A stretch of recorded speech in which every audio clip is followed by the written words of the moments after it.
Hello students, स्वागत है आप सभी का एनसीईआरटी गणित कक्षा 9वीं में। और आज हम प्रश्नावली को आगे बढ़ाने से पहले उदाहरण 15 करेंगे, जो आपकी एनसीईआरटी बुक में पेज नंबर 278 पर दिया गया है। तो चलिए शुरुआत करते हैं। ये पूरा सवाल एक शंकु से संबंधित है। तो शंकु के अंदर हम पहले एक चीज़ समझ लेंगे कि देखो, ये जो है शंकु का ये वृत्तीय घेरा है और इसका ये सेंटर है। क्वेश्चन अभी पढ़ेंगे थोड़ी देर से, थोड़ा समझ लो। यहाँ पे ये सेंटर है और ये इसका शिखर है। तो सेंटर और शिखर को यदि हम मिला दें तो ये शंकु की ऊंचाई कहलाती है, जबकि ये जो तिरछी लाइन है इसे कहते हैं शंकु की तिर्यक ऊंचाई। क्या बोलते हैं? शंकु की तिर्यक ऊंचाई। इसे क्या बोलते हैं बताओ? इसे बोलते हैं शंकु की ऊंचाई। ठीक है, तो शंकु की जो तिर्यक ऊंचाई है उसे हम L से प्रदर्शित करते हैं, L स्मॉल l। ठीक है, और शंकु की जो ऊंचाई है इसे हम H से प्रदर्शित करते हैं। ठीक है, और ये यहाँ पे सेंटर है और केंद्र से परिधि तक की दूरी ये कहलाती है त्रिज्या। ठीक है, ये कहलाती क्या है? त्रिज्या। अब क्वेश्चन देखो, इसमें क्या दिया गया है। इसमें दिया गया है कि किसी शंकु की ऊंचाई और तिर्यक ऊंचाई क्रमशः 21 सेंटीमीटर और 28 सेंटीमीटर है। मतलब जो ऊंचाई है वो 21 सेंटीमीटर है। मतलब यहाँ से लेके यहाँ तक की जो दूरी है वो दी गई है 21। कितनी दी गई है? 21 सेंटीमीटर में ही है, सेंटीमीटर हम नहीं लिखेंगे, बस थोड़ा समझ लेंगे, यहाँ पे तो लिखा है। और तिर्यक ऊंचाई, तिर्यक ऊंचाई कितनी है? 28। मतलब यहाँ से लेके यहाँ तक की जो लंबाई है ये दी गई है 28। तो वो पूछ रहे हैं कि शंकु का या इसका आयतन ज्ञात कीजिए, इसका आयतन ज्ञात कीजिए। अब शंकु के आयतन का सूत्र क्या होता है? बेलन का आयतन पाई आर वर्ग एच, उसका 1/3 हिस्सा शंकु का आयतन कहलाता है। तो अगर आपको बेलन का आयतन पता है तो बेलन के आयतन में 1/3 का गुणा कर दो तो वो शंकु का आयतन बन जाएगा। ये समझना है। ठीक है, अब थोड़ा और अच्छे से समझो कि अगर हमें शंकु का आयतन ज्ञात करना है, अगर हमें शंकु का आयतन ज्ञात करना है तो हमें ये वाला सूत्र लगाना पड़ेगा कि नहीं लगाना पड़ेगा? और इस वाले सूत्र में हमें किस किस के मान चाहिए? हमें h का मान चाहिए और हमें r का मान चाहिए। हमें h का मान क्या दिया गया है? आंसर है हाँ, हमें ऊंचाई दी गई है 21 सेंटीमीटर। क्या हमें r का मान दिया गया है? आंसर है नहीं, हमें r का मान तो दिया ही नहीं गया है, हमें तो l का मान दिया गया है। तो फिर क्या करोगे? l का मान और h के मान से r का मान ज्ञात कर सकते हैं। कैसे ज्ञात कर सकते हैं? कि l बराबर क्या होता है? √h वर्ग प्लस r वर्ग। ये सूत्र होता है l का, तिर्यक ऊंचाई का। तो यहाँ से r का मान निकाल लेंगे। कैसे? क्योंकि हम इसी को अगर वर्गमूल इस तरफ जाएगा तो वर्ग बन जाएगा, तो l वर्ग बराबर क्या हो सकता है? h वर्ग प्लस r वर्ग हो सकता है नहीं? तो यहाँ से h वर्ग का यदि पक्षांतर कर दोगे तो l वर्ग माइनस h वर्ग बराबर क्या हो जाएगा? r वर्ग। आइए इसको डिटेल से समझते हैं। सबसे पहले जो दिया है उसको यहाँ पे लिखते हैं। हमें r का मान ज्ञात करना है। ठीक है, तो शुरुआत करेंगे। सबसे पहले लिखेंगे दिया है, तो क्या क्या दिया गया है? शंकु की ऊंचाई 21 सेंटीमीटर और तिर्यक ऊंचाई 28 सेंटीमीटर। तो यहां से हम r का मान निकालेंगे तो हम लिखेंगे, चूंकि सूत्र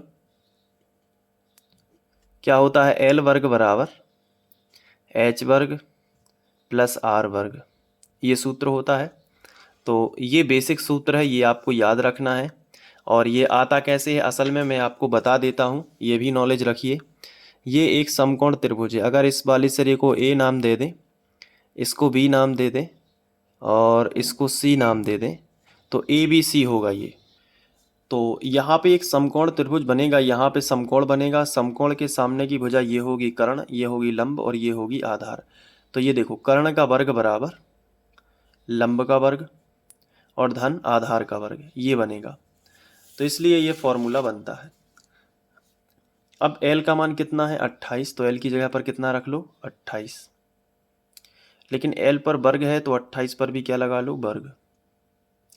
फिर बराबर के नीचे क्या लिख लूँ, बराबर h का मान कितना है 21, तो h की जगह पर कितना रख लो 21, लेकिन इस पर वर्ग है तो 21 पर भी क्या लगा लो, वर्ग लगा लो, प्लस है तो प्लस, r का मान ज्ञात करना है, तो इसको हमने ज्यों का त्यों लिख लिया। अब 28 का वर्ग करेंगे यहाँ पे, तो 28 गुणित 28 करेंगे रफ में, यहाँ देखो 28 गुणित 28, तो 8 अठैया 64, 64 की 4 हासिल आ जाएगी 6, 8 दूनी 16 और 16 और 6 22, पर 2 का करोगे 2 अट्ठे 16, 16 की 6 हासिल आ जाएगी 1, 2 दूनी 4 और 1 5। अब इनको प्लस करेंगे तो 4, 6 और 2 कितना आएगा 8, 5 और 2 कितना आएगा 7, तो 784। तो 28 का वर्ग कितना होता है 784, बराबर 21 का वर्ग करोगे 21 गुणित 21, ठीक है, तो 1 एकम 1, 1 दूनी 2, अब 2 का करोगे तो 2 एकम 2 और 2 दूनी 4, तो 1, 2 और 2 कितना होगा 4 और 4, 441 होगा ये, और प्लस कितना होगा आर स्क्वायर। इसके बाद हम क्या करेंगे कि जो 400, ये देखो 784 ज्यों का त्यों, ये जो 441 है इसको इस तरफ लेके आएंगे, तो ये प्लस का 441 इस तरफ आ जाएगा, तो माइनस का 441 बराबर आर स्क्वायर। अब 784 में से 441 को घटाना है, तो रफ का इस्तेमाल कर लो, यहाँ पे लिखो 784 घटा लो 441 माइनस कर लो, 4 में से 1 जाएगा तो 3 बचेंगे, 8 में से 4 जाएगा तो 4 बचेंगे, और 7 में से 4 घटा दो तो 3 बचेगा, 343। तो यहाँ पे लिखोगे 343 बराबर क्या होगा आर स्क्वायर, ठीक है, ये हमने कर लिया। अब 343 वर्ग घटेगा तो वर्गमूल आ जाएगा, तो वर्गमूल कितना आएगा 343 बराबर कितना आएगा आर स्क्वायर।